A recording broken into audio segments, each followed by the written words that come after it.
Seguindo nos conceitos de acústica, então vamos ver um exemplo de aplicação com o conceito de eco. Então aqui eu tenho um caçador, aqui eu tenho o anteparo refletor, aqui ele está no ambiente do ar, certo? C eu estou chamando o caçador e a distância do caçador até esse anteparo refletor vale x. E ele está no meio, o caçador está no meio do ar. Ok?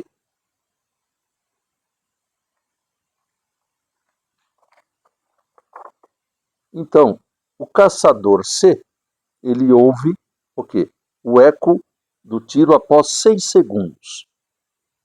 Tá certo? Após 6 segundos ele ouve o eco do tiro. Ele quer calcular a distância entre o caçador e aquele, né, anteparo refletor.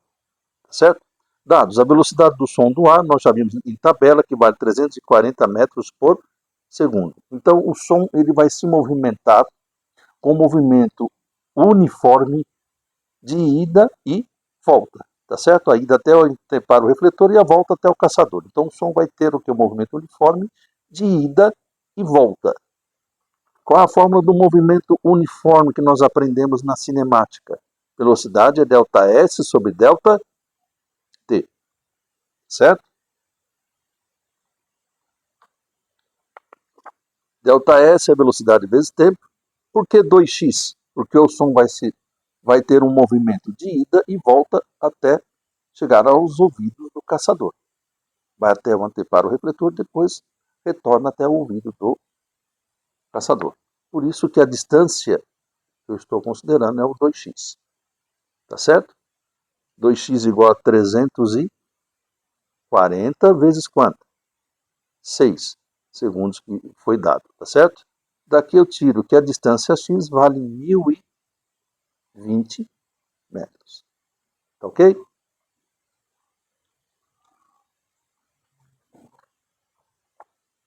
No caso de golfinhos, morcegos, eles possuem o quê? Radares biológicos e se orientam pelos ecos dos sons que emitem. São exemplos para vocês entenderem melhor o conceito de eco. Tá ok?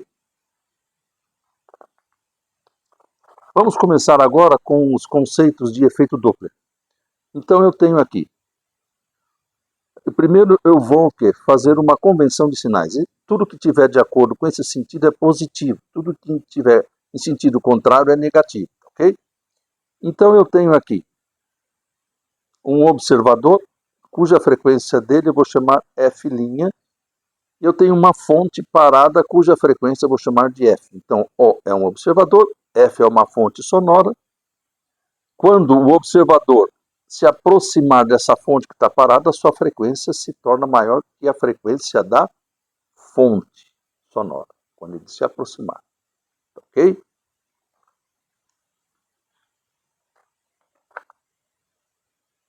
A nossa fonte continua parada. Quando esse observador se afastar da fonte sonora, a sua frequência do observador se torna menor que a fonte sonora. A frequência do observador se torna menor. Então, essas variações, tá certo? Aparentes de frequência de onda é denominado o quê? Efeito Doppler, tá certo? Essas variações aparentes de frequências chegamos no conceito de efeito Doppler. Ok? Então tem uma fórmula. A frequência do observador é igual à frequência da fonte sonora, certo? O que significa este V? Velocidade da onda. O que significa o V0? Velocidade do observador. O que significa VF? Velocidade da fonte. Esse mais ou menos aqui é quando há aproximação ou afastamento. Nós vamos ver agora o que identifica este mais e menos, tá ok? Então vamos ver. Aqui no caso, se a fonte estiver parada e o observador se movimentar Nesse sentido, de acordo com o meu sentido positivo, a velocidade do observador é positiva. Se o observador se afasta da fonte, veja que está em sentido contrário à minha orientação. Então a velocidade do observador se torna o quê? Negativa. Tá ok? Agora vamos ver o observador parado e a fonte se movimentando. Se a fonte se afasta do observador, a velocidade da fonte é positiva, está de acordo com a minha orientação. Se a fonte se aproxima do observador que está parado, a velocidade da fonte é negativa, contrário à minha orientação. Tá certo?